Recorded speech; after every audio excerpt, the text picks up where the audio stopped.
Hi, everyone. This is James, and this is Denise from Vegas Real Estate Advisors. And today our discussion is about Vegas Real Estate Advisor and what we do behind the scenes. So I'm gonna go completely off script right now before we even start. Tell everybody how you got into the business, how you got into real estate, and you're a real estate professional. Well, I first started as a loan officer 20 years ago, and I was working hand in hand with realtors. And I always wondered what they did on the other side because I'm here with my package running the loans. So I stepped in a whole different avenue. And then, I lived through the 2008 fiasco. And I said, you know what? I can do this. I saw what agents do. And I actually thought it looked a little bit more my personality match than not. So when I switched over, it was evident that I was much better at that. Right. So I kind of walked into this actually. So I was in the military, and then I was in the restaurant business for 20 plus years. I was an executive chef. And then being in real estate was not even in my it was not even a thought process. And what happened was I was selling my house, and I had this big dog, and so I had to show the home. So it was weird because, being in the restaurant industry and being a people person and, in customer service, I ended up showing the home. This was like 12 years ago. I ended up showing the home, and it was a great home, by the way. It was just, I showed the home like, it was no joke. I showed the home 37 times. Oh, wow. 37.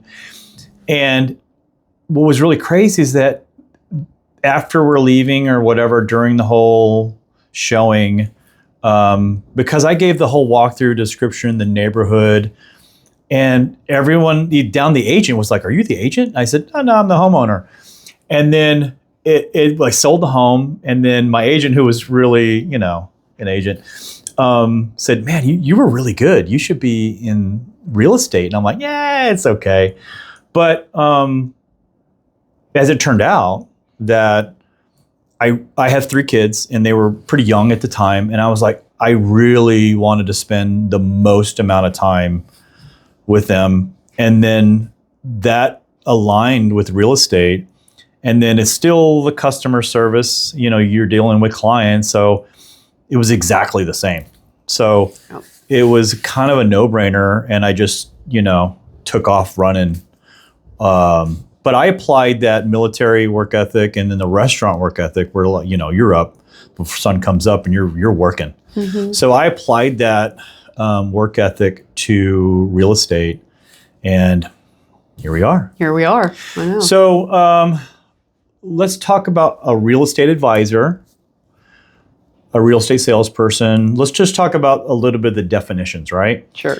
So granted, and I think it's very warranted, that real estate salespeople, a salesperson, would you say they're the most trusted of professions? No. Why? We have been ranked close to used car salesmen. And that's not good. I know, but it's the truth.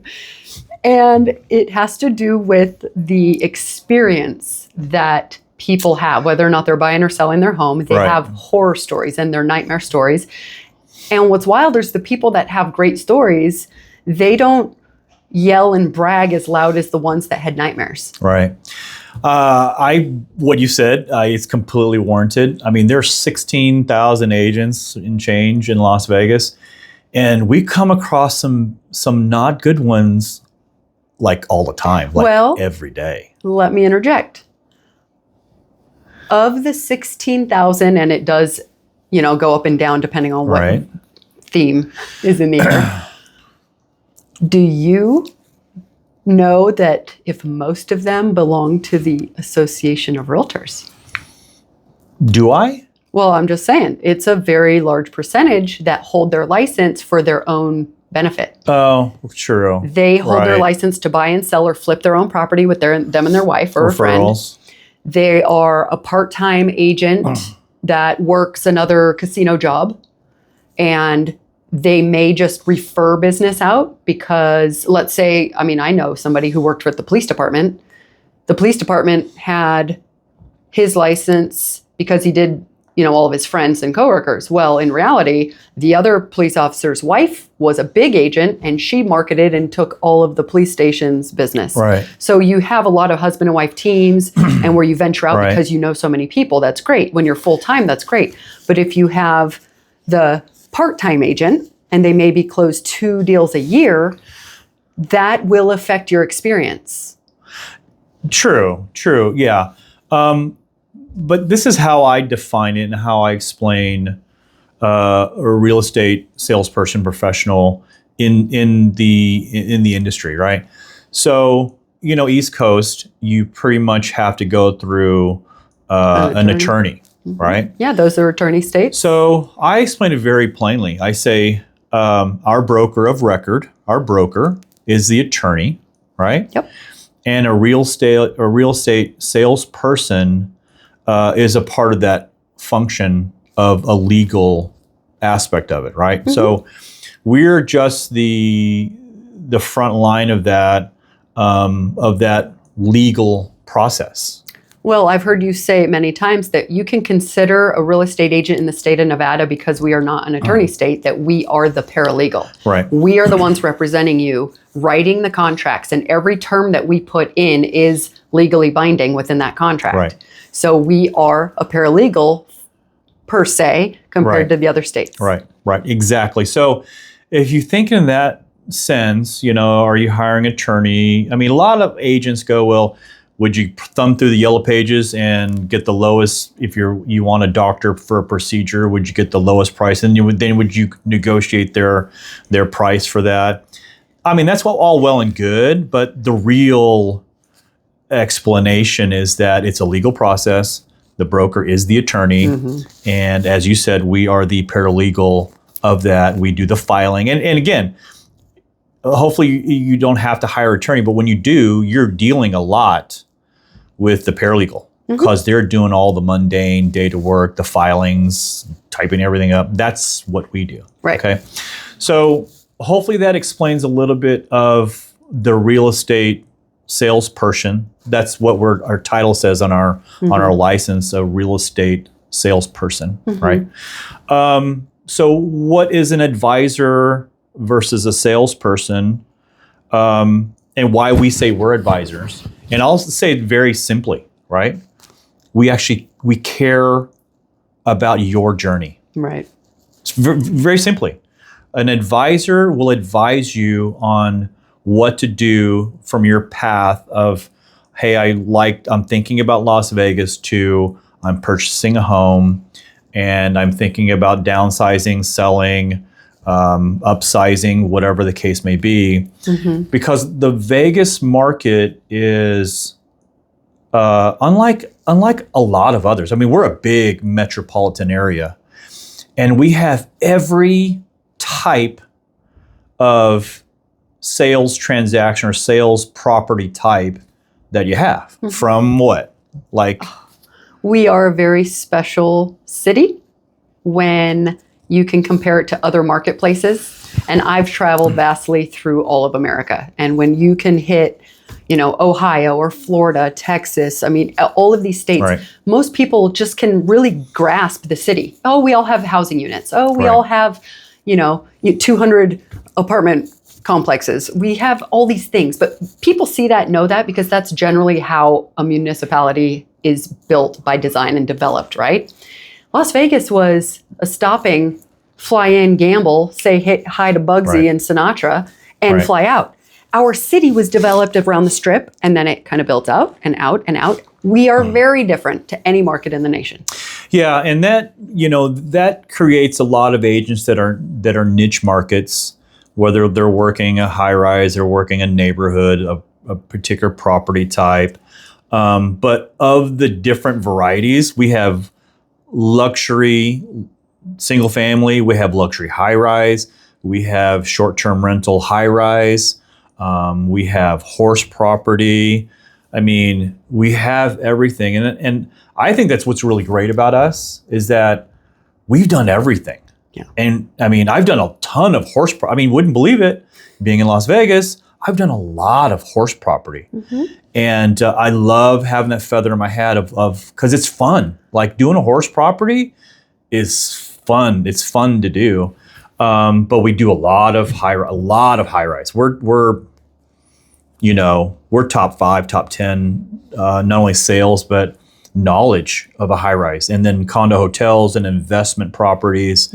I think that was great about our team is that we've done everything all over the valley, and we've gained that knowledge versus being pigeonholed into one corner of the town or one particular property type. Right. Does that make sense? Yeah, because, the town is about 30 miles wide, right, in each direction. Right. But we have neighborhoods, and let's call them pockets, that you can find a horse property here, and you can find horse, community here, and then luxury here. Next door to luxury, you might have a regular subdivision, regular homes, and then you'll have very different niched communities as you pepper through the town. Well, if you have an agent that just works their neighborhood and they only farm their neighborhood, if they lived in the South End, they're really pigeonholing themselves by just staying there because they don't want to drive so far. It makes it very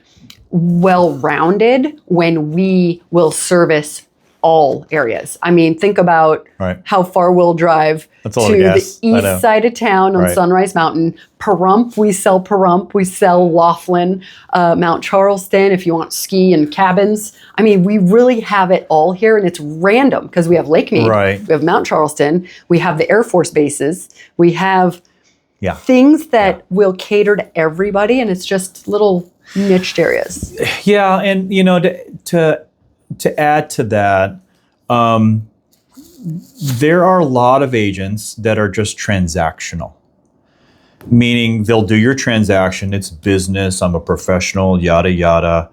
But what people don't know is that, a little secret about me and my clients, I'll tell them right in the intro, hey, I'm going to tell you no a lot. Like, no. Like, you don't want that. No, no, no, no, no. I'll say no way more than I say yes. And the reason? Well, it's important to me that, for number one, it's probably your largest purchase that you're going to make. So I take that crazy important.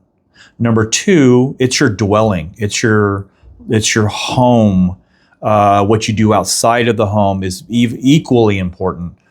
For family, schools, but it's also important that you make money and that home appreciates. And you have the long-term forethought of when they are done with that house, whether or not it's 4 years or 7 years, you're going to probably resell that. Yeah. So let's call it what it is, really. I moved here to Las Vegas. Vegas was not on my radar. I had no idea beyond the neon that there were actually homes. Like you're flying and you're like, what's all this lights out there? Those neighborhoods? What is this? Is that Nellis area? Area 51? You have no idea. And when you move to Las Vegas, your next thing in your head is like, oh, it's just for a little bit. It's just a little time period. Oh, yeah. It's just for a little bit. Well, we're a transient place. Some people come for job transfers. They're only supposed to be here 6 months or a year. Physicians will come and they only get a 1 year at a specific hospital and then they're to this. So we do have that, but in reality, people say, oh, we're staying. So, yeah, on the one side is that homes do turn over every 3 to 4 years, right? On the other side is that, wow, this place is so dynamic and it's a great place to grow and live, a launching point. I'm an outdoorsy guy. I wasn't a strip guy. Las Vegas Strip. Not that either. I just want to clarify for the peeps out there. But it has everything you want to do outdoorsy wise, which I was keen to. You have Utah, Arizona. You can launch from anywhere. So just like anything else, you find and gravitate towards what you do in your lifestyle and love. So Vegas has grown on me. So now it's way 100% home. But I love when a past client, I do keep in touch with my clients. I mean, my goal is, number one, and I say this all the time, we're going to hug it out. We're going to hug it out, and you're like, this is awesome. And it's a great experience on this whole purchasing or selling aspect of it. But I love when a client calls me and says, hey, James, I'm kind of thinking about putting the house or the home on the market. What's the value? And I had this the other day. I sold a high-rise unit, and it's crazy because we work to try to get the lowest price, and then you work to get the highest sale. Mm-hmm. And they're like, oh, I think it's going to be like this. And I'm like, well, you should probably notch it up like 75 to 80K. And they're like, what? And I go, yeah, that's what they're selling for now. And I love to get that windfall. And the transactions that I do, and the appreciation that they get by saying, man, you just made me 150K in 3-4 years.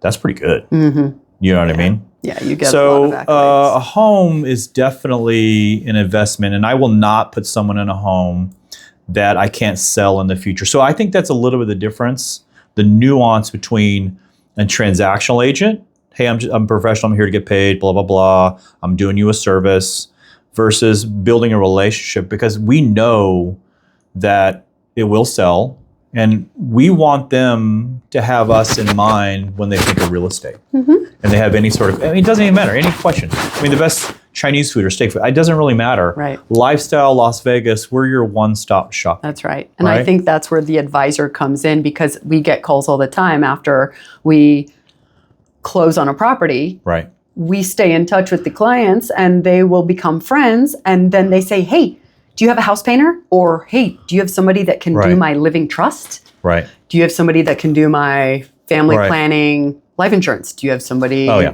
So we do get that. We steer them in the right direction all the time. And so it's protection too. Mm-hmm. And it's post-protection. Right. Post-transaction protection. So I just wanted to define what an advisor does. It's not, yes, it is real estate. Yes, it is investment. But we're typically the first point of contact for someone moving to Las Vegas, right? And I wish I had that when I moved to Las Vegas, because I was in the sticks. I had a kick-ass house, but it was in the sticks, man. Yeah. And I wish someone said, yeah, don't go there, man. Don't go there. And I wish I did. I had a client that was Northeast, Sunrise Manor. She's dead set, because larger lots, big homes. And I told her, I said, hey, listen, I'll take you, but we're going to do me a favor. We're going to count how many bars on the windows. And if we get to 12, we're turning around. So she got the idea. Well, okay. Let me say that whether or not you live here, or you are from out of state and you are here for the first time looking at real estate, people know what they want. And you will know you want, whether or not you want a single-story home, a two-story home, a lake home, a modern home, old Tuscan. You guys know what you want. You have a wish list. You have your wants list. You have your hard rules. Is it fair to say that somebody knows what they want, but they don't know what is out there? They don't know what we see as their wants list and say, I have a suggestion. So we as advisors will show you and hold your hands and show you what you want. And then we'll say, okay, now it's my turn. Let me show you. When I'm doing when I'm talking to education. A buyer, and we've kind of got a time for, so the buyer qualification, or just a buyer consultation, I will say the weirdest thing to them, and they're going to go, that makes no sense. They don't say it, but I think in their head they're saying it. I say this. I say, don't worry about the home. True. Don't worry about the home. Find your neighborhood, find the niche, find the community that you like that fits your lifestyle, and the home will magically appear. What do you Is that a true ask? statement? It's true, but what's the one question you ask all the time? And it really catches people off guard. Nobody's ready for your question when you say, when you walk out of your home and you step outside, what do you like to do? What is your lifestyle? Yeah. Nobody really thinks of that. They just say, oh, it's my house. No. What is your most common daily habit, your hobby, your passion? People don't realize that we want to know a little bit more about them and their lifestyle. Yeah. Well, because just here's a house in a neighborhood. It's a psychological thing because everyone wants freedom, right? That's why you work.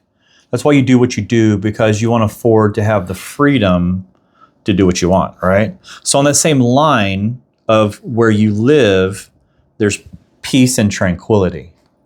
People don't understand how much peace and tranquility and safety of your own home adds to their health and well-being. Right. Honestly. I was showing a home the other day and I'm like, listen, this is a golf course. You won't believe how nice it is to look at this green grass every day. Shocking. Shocking. Good for the soul. Even the most weirdest thing of like, or the most odd thing of like, you're really going to appreciate not having a rear neighbor. That's a Vegas thing. Yeah. We'll talk about, it's a whole other discussion. It's a whole nother topic. Okay, so that's a long-winded intro, but I felt it important to define what actually is a real estate advisor, which is we are. I mean, and to break it really down, honestly, what an advisor is, we care. We care about every nuance of your well-being of the journey of you buying or selling a home. Is that about right? Okay. So let's talk about what we do behind the scenes, because that's actually what we really do. That's our bread and butter.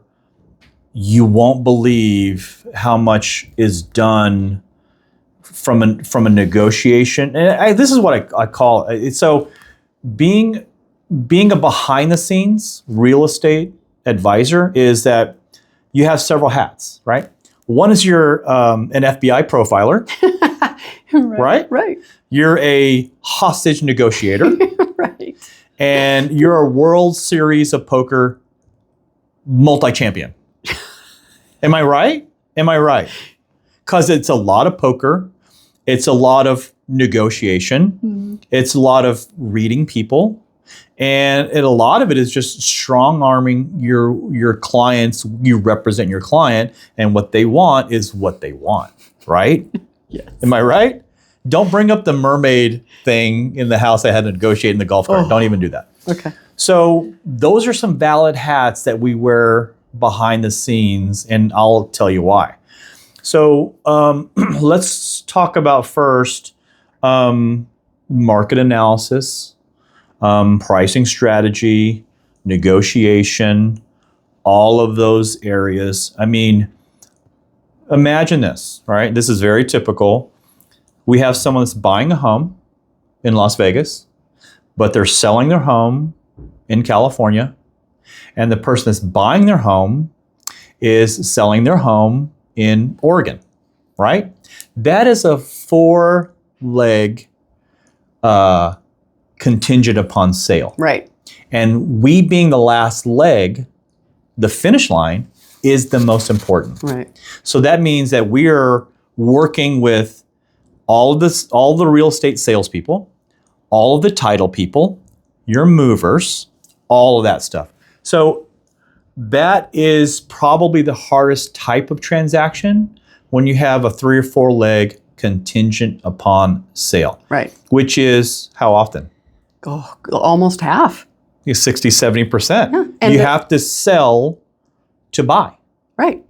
And So- it's a domino effect of making sure that everybody's on, because when the first leg, the one in Oregon, has a problem, then Oregon falls out. Now California falls, and then Nevada falls out. So it depends on what part of the domino. It is catastrophic when there's issues. That's why we're all in communication. So making us sure- being the last leg is the most important.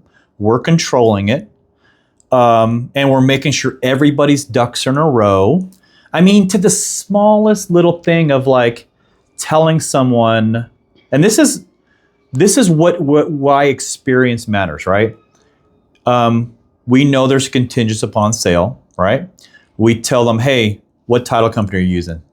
Why would a title company that the buyer seller is using down the continuum of sale be important? Oh, it's extremely important. Yeah. Because if you have one title company that is connected to all of the escrows, they can seamlessly wire your net proceeds. And there's no holds. There's no monetary holds. And it doesn't need to go into the client's so hang on. bank. You said a hold. What time frame is that? Days.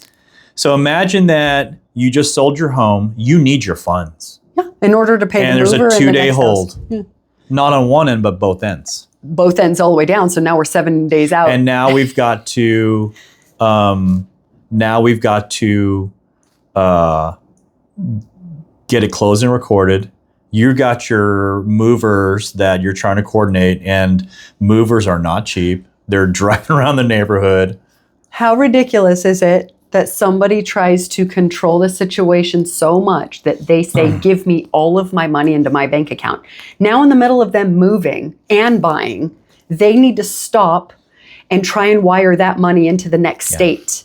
Yeah. That's a problem, state to state, different bank to different bank, in the middle of a move. Yeah. Title companies are your friend. They are third party. They are neutral. They are 100% the place to have everything seamlessly connected, and the money just goes bam, next, within hours, not days, hours. And I'll tell you that not a lot of agents can do that. Well, they don't even think about it ahead of time. And here's what's really crazy is that a lot of agents will tell you they can do that. And then you're like, oh my God. So because they didn't do enough transactions to know you can. And they're exploding. The whole thing is imploding on you, and you're freaking out because you got a move date. You got movers coming. You got family moving. That is incredibly hard and stressful, but we take upon that stress for you. So being an advisor, negotiation, strategy on all ends is crazy, crazy important. Well, the strategy also comes with timing of the other contingencies. Well, we have an appraisal contingency. We can foresee if we're going to have a discrepancy, whether or not the appraisal is going to come in short or if it's completely fine and we don't need to worry about an appraisal contingency expiration date. We have the number one people that lose sleep over is a home inspection. What is that home inspection going to say that may or may not scare away the buyer? If the seller will or will not fix something, that's where an advisor has to come in and say, let's think about how we can come to an agreement. Are we giving credits for the repairs? Right. Are we fixing it before close of escrow? Is it going to be delaying escrow? Right. Is it a deal breaker because it's a huge issue, or is it totally honeydew, hire one guy and have the whole checklist done? Yeah. These things are normal every day. But oftentimes, is it fair to say that a buyer will see an inspection and the list of repairs and freak out because they don't see it all the time? They see it once every 10 years. I would say that everything you said is 1,000% right. The home inspection is the most make it or break it point of a transaction. And most fall out of escrow because of that step. Yeah, and I would say that expertise breeds confidence. If you know what you're doing, everyone is at ease. Mm-hmm. And just so you know, actually, here's what a lot of people don't know, right? So a lot of times the other side, we already know that the other side is inexperienced, which is okay. We tell them, hey, this is off the record to those guys. We say, hey, listen, you need anything, help through this transaction, let me know. We'll walk through it together to get our clients. We say that to the agent, no matter what. Our job is on both sides is to get to a mutual happy conclusion. Right. But what's more to add to that, which is really what a lot of people don't know, is that, yeah, you have an agent that you have signed a contract with or duties owed, whatever, But what's different about our team is that you're not only hiring Denise, you're hiring our entire team. So you may say, well, I'm hiring and paying her. That's not really true. You're hiring all of us. Because our brains are together all the time. Because we bounce things off, we bounce problems. Hey, I got to do this. What do you think about that? You're gathering all of those years of experience into, hey, we're getting this here together, right? And you showed my houses, I've showed yours, you've helped my transactions. I mean, and there's a lot of things that have been preventable because we knew it was going to be a problem way down the road. We have an extra right? set of eyes on everything. I mean, we have other people on our team. They'll help us with open houses. They'll help us with marketing. We'll do different sets of eyes looking at contracts. Hey, what about this? We foresee something. We need an extension. We all have the years. I don't think a lot of buyers or sellers really realize or understand an individual agent versus a team of agents. There's a huge difference in that, obviously, right? And again, nothing against an individual agent. And it's not like you're talking to every. Now, here's the catch. There are people that have such a big team that all you get is their assistant and all you get is their sub-assistant or the receptionist. And that is not cool because now you can no longer contact the agent that you initially signed up with. Right. We're not like that. You talk to me, you text me, I'm your agent, but all of the brains and my manpower and my heavy lifting are all of my coworker, teammates. Yeah. That part. Right. But it's not like you're calling him and calling him and calling her. We don't have assistants. We don't have transaction coordinators. We always stay hands-on. But you have all the brain and input and heavy lifting. Hey, I need something to happen. Hey, we need to go, shut off water. I'm out of town. Something happened. We have man on. That's board. a very important thing that you brought up, and I want to expand on that. When I first started the business, I was at my home inspections. And my team leader said, why are you going to home inspection? Who cares? Go get an appointment. And this is why. And this was my response. I said, hey, listen, if my buyer gets this home inspection and he asks about this particular part or thing that needs to get fixed, I want to have first-hand boots on the ground, eyes knowledge when he asks me. Not saying, well, go call the home inspector. Well, let me call the home inspector and find out. So I've always had that mentality that if something is wrong, you better be in the know and be able to say, yep, I know exactly what it is. Or, yeah, here's what it is. Here's the solution, yada, yada. We're not a team that is 2-3 parts removed from a segue or leg in our transaction. We're in it. We're in all of the steps. So behind the scenes, negotiation, strategy, marketing. Let's talk about pricing.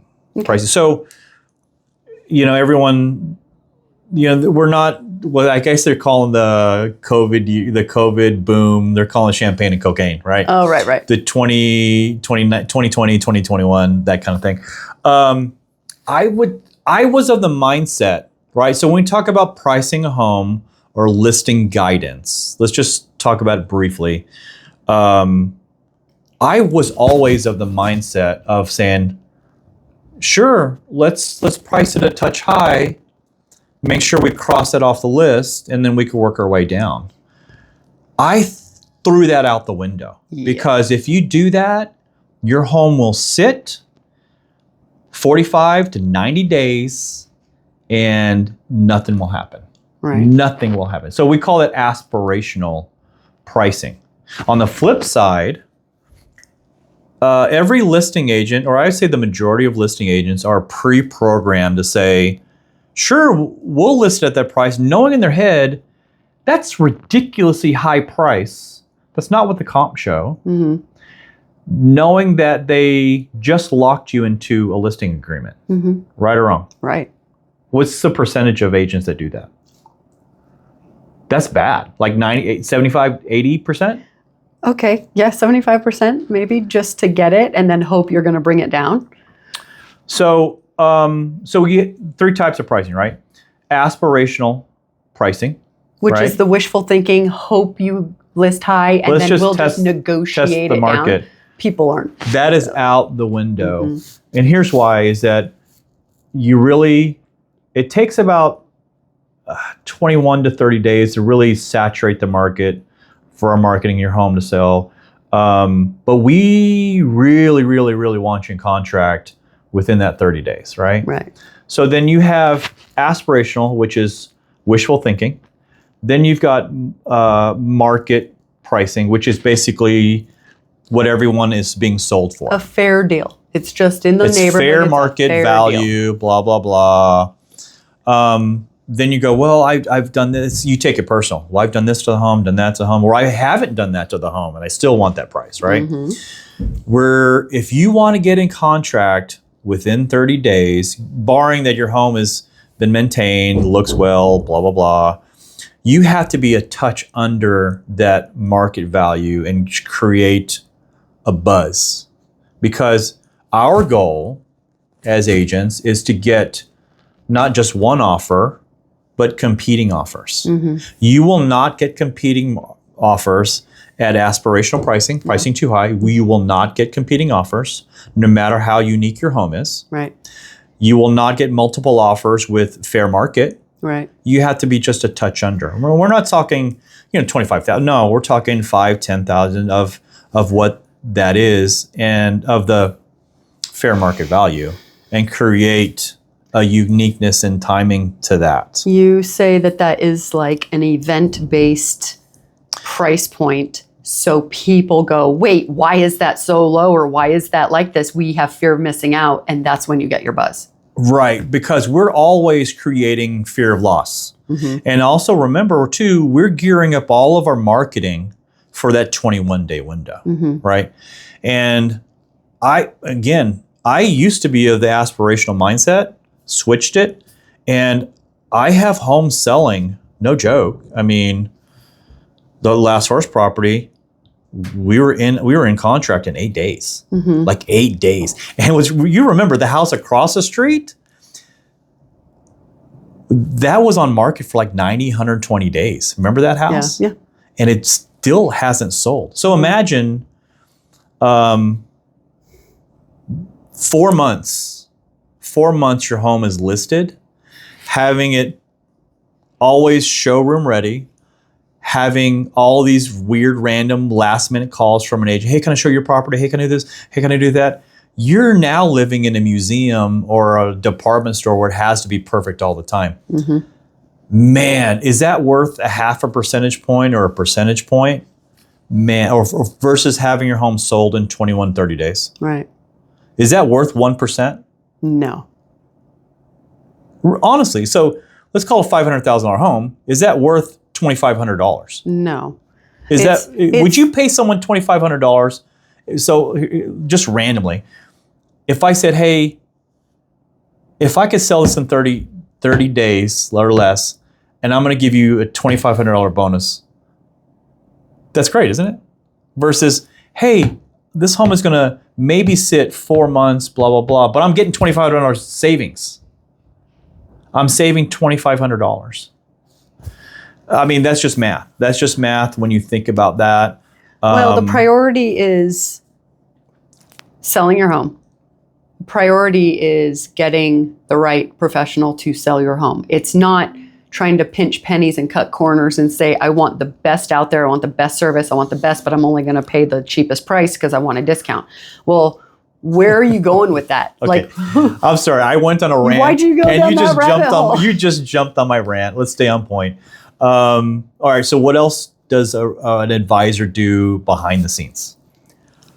So my favorite thing to say is, as an advisor, I do all of the thinking, the worrying, and if I'm stressed out, then that's the only time you can get stressed out. But for you, sit back, relax, kick your feet up, chill out, just wait for calls and emails. That's it. Don't stress out unless I stress out, and that's very rarely. Well, what do I say? What's the 3 Ps? Oh, people, problems, and paperwork. So that's what we do. We handle the people, handle behind the problems, scenes, and the paperwork. Right. And with that is Even the preliminary part of it. Okay, I'm going to jump. I don't know if this is the right way to jump, but being an advisor is not just, hey, I'm Vanna White. I'm going to show you this house. Come on in. This is a 3-bedroom home. That's not real estate. Reality. Wow. Okay. is, I kind of think I know where you're going. Okay, go ahead. are you also not helping crunch numbers for your clients and looking at investment opportunities, return on investment, ROI, cash flow, potential of living in it 2 years, making it a rental to the next house over? Yeah. We do a lot of upfront Right. strategy, growth-based conversation, design first by your next plans. What are you planning on? Oh, my kids go to college. I'm not going to be here much longer. We're going to do this and I'm out. We do a lot of upfront advising where we have that relationship for Right. many years. And then also on the flip, we have Investments. Yeah. I mean, we look at the long-term planning. So, and I don't know how maybe I evolved that way. Me personally, I deal with a lot of investors, whether it's rentals, whether it's Airbnbs, condo hotels, a lot of 1031 that I deal with.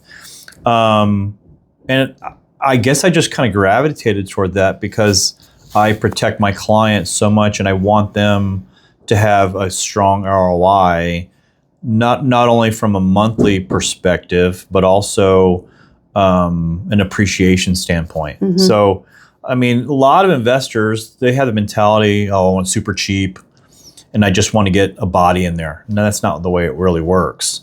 So we have those little niches. We can actually run kind of special reports too on our MLS, and it's our market is a little bit different, like you definitely, if someone came to me and say, hey, I want investment property, I say, 3-bedroom, 2-car garage. No matter what you do, this you're gonna get your highest return. Why? People always want garages. It's weird, but if you're investors, you know what I'm talking about. So 3-bedroom, 2-car garage, money all day. So if you're an agent that deals with that, you better have your back pockets full with property like that. And then of course you can run different reports on the property management side and check out rents. Rents, you get the rents in there plus that HOA. Which we're a very our HOAs have been changing oddly and progressively HOA, accelerating, Right. almost like it's catching a couple other markets where that is now huge. It comes into play. So if your mortgage lender says you qualify to buy a $600,000 home, but he ran the numbers, that's a $300 HOA. You no longer qualify for $600,000 if the HOA is $800 a month. So that comes into play all the way down the line. I mean, think about it, write an offer and you break their heart. They can't afford the payment because the PITI and the HOA and everything else included. You're like, you're done. This is...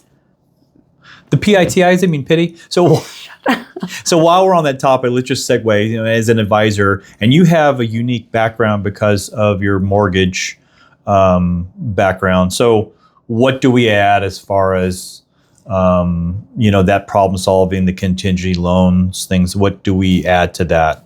Can speak on that. What do we as advisors add to the loan? Well, advisors, what do we... Cut. You're right there, problem solving. You wrote that. Contingency plan loan appraisal. Okay, and we're on. Okay, ready, action. A lot of the loan process is crucial to have a great relationship with the loan officer and the realtor because we need to talk before I start throwing offers on the table. And here's why.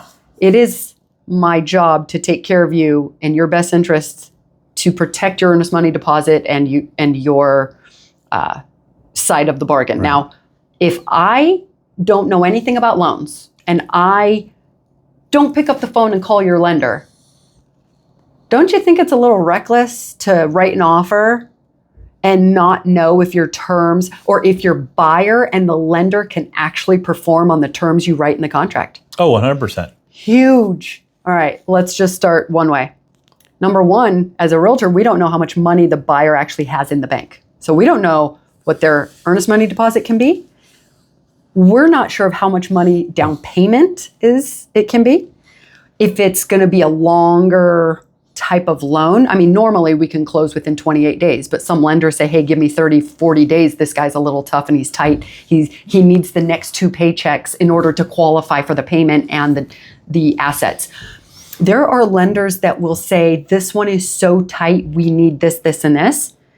And then there's some that will give you the green light and say, look, they can afford $800,000, but we're only buying 6. They're good all day long. We can close this in 3 weeks. Just write it. Very different than somebody who is kind of paycheck to paycheck, stretching to buy their very first home. And then we need to make sure that we all can perform, and including the lender, the appraiser, the inspector, everybody performing within the contingency timeline. And when they expire, that's when you can risk losing your earnest money. Now, if the other side, a buyer and a seller, do not warrant an extension, you're SOL.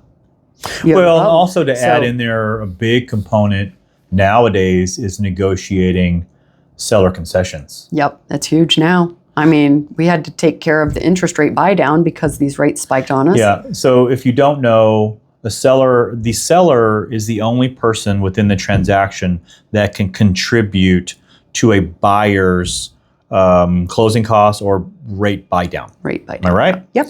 So to also add on there, just to chime in, it's also crazy important who the lender is and where they're at. Mm-hmm. And where their processing and underwriting and funding is, because 100%. There can be somebody in Chicago, there can be a processor in Texas. I mean, we see it and we're like, wait, who's doing what? Yeah, I mean, the buyer is really only saying, hey, I'm trying to get the lowest rate, but they're not really understanding that you have a California-based lender and their processor is in Dallas. That's a big time frame. And that lender, we know that lender will say, oh, here's the file. That's the last you're going to hear from me. Mm-hmm. Am I right? Mm-hmm. And the loan processor, I mean, Brittany, Tiffany, I mean, that's always, sorry, Brittany's and Tiffany's, but we get this a lot. We see it. We'll even go to the extent of saying, hey, listen, I'm a little concerned about your lender. Yes, you want a great rate, but have a conversation with another lender and at least have them mirror the file. Mm-hmm. What's mirroring the file? I have a local lender that we deal with here that they can normally close in 28 days, 21 days, depending on who. Yeah. And then we say, just do me a favor, get a loan application in with our local guy. He's here in the city and we can literally push buttons to close fast. We can talk to the underwriter for any last minute thing. We're tangible. We can walk into the underwriter's office and talk to them.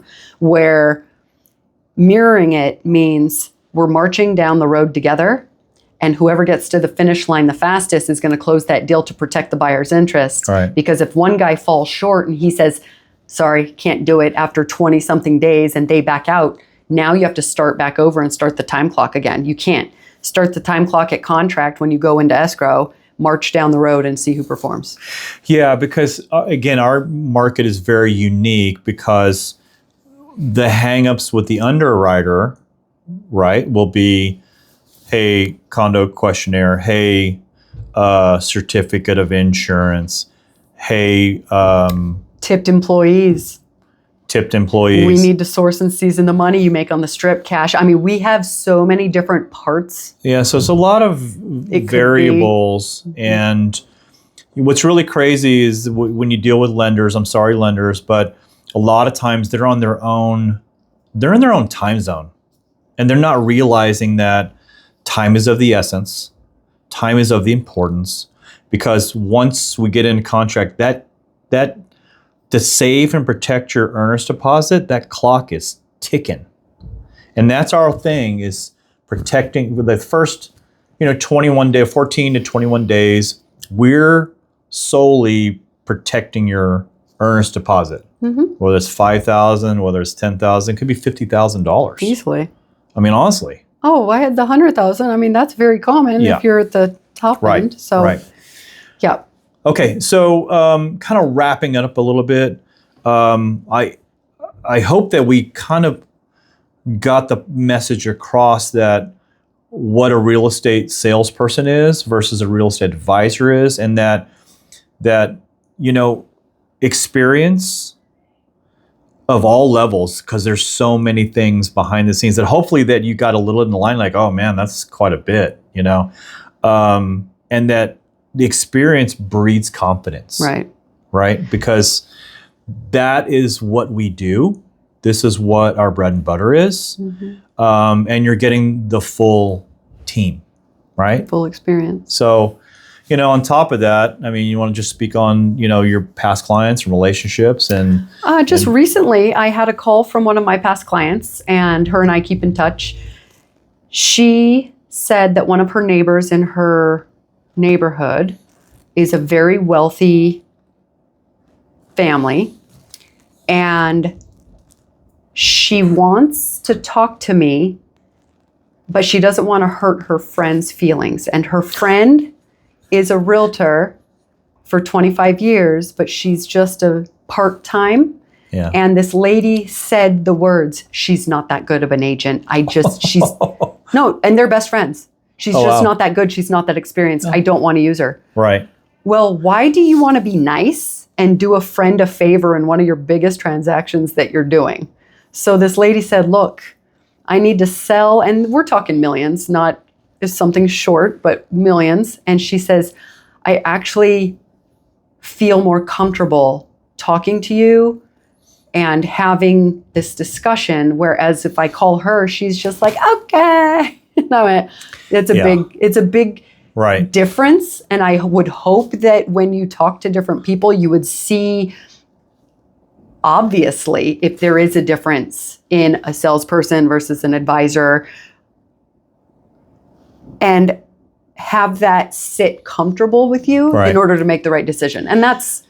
I mean, yeah, at the end of the day, really, I mean, when it comes down to brass tacks, is that what it is? Brass tacks? Okay. It's who you want to work for, work with, and who do you want to pay? And we talk every day, right? I mean, we really talk through the transaction. We're besties. It's calls, text, emails all the time. So you want that confidence through the whole transaction. Right. You don't want to have that phone call and ask a question and your agent goes, I don't know, but let me ask somebody. Well, that's actually terrifying. Don't get me because started. I have that, and I'll be honest, I'm just going to say this. When you do hire an agent, we are absolutely not allowed to talk to you. Second and third and fourth agents are not allowed to talk to you because you have a duty, and that your agent has a duty to talk to you. We can no longer jump in. Now, the catch is when I get and this is a friend, family, but when they married their spouse, the spouse already had a relationship with a realtor. So that's why I wasn't theirs, because there was already a further relationship built on the other marriage, on the spouse side. Right. So that's fine. We're great. And then I get this phone call. Denise, I have to ask you a real estate question. And I went, ooh. I was like, I'm not your agent. What's going on? We bought this house and the agent doesn't know the answer. And I went, oh, okay. And it was something about HOA. And it was all this big stuff. And I said, I'm sorry. You're going to have to get your agent and the broker involved. Yeah. Because that's an ethics thing. It's an ethics. We can't ethically cross that line. Yeah. So unfortunately, you might think you're doing somebody a favor, but just really make the responsible decision. Okay. So in closing, I hope that you get more knowledge of what we do behind the scenes and what we add, because honestly, it's what we bring to the table that is the differential. Yeah. What value proposition do you bring to the table that is a difference maker? I heard a client say that I found the house on Zillow. And I go, yeah, but finding the house on Zillow doesn't mean that you just did the entire deal and it was effortless. That was my client. I know. I know. I heard your client say that to your face and I was shocked. Oh, I found this and house I on did. Zillow and I went, yeah, but the So 30, much 40 work. days after was a lot of work. They didn't even qualify for a home. So my point They is never that had a home. If the consumer doesn't find value in agents, like we started this whole conversation They about. were kidding though. I know, They were but just ribbing me. think about if the general population do not find value in and agents. that's a badass home. That I know, it's really awesome. Then you really have this whole conversation that we have to listen to why it's not just find the house on Zillow. It's everything after you get into contract is where we find Well, and have our add to value that too. They made that comment where? What were we doing? in their house. We were in their house at a Super Bowl party that they invited us to. Right. Right. So, all right. So, in closing, I hope you see value, what we bring to the table. What I'd like to know is, just hit us up in the comments. Where are you from? What challenge, what kind of nightmares that maybe you had in a transaction? We love to hear it. I mean, yes, it is a train wreck, but who doesn't love seeing a train wreck? But that being said, it's always lessons learned, Mm-hmm. and I'm sure that it got done and you've moved on. But also, what about if you want to just chime in?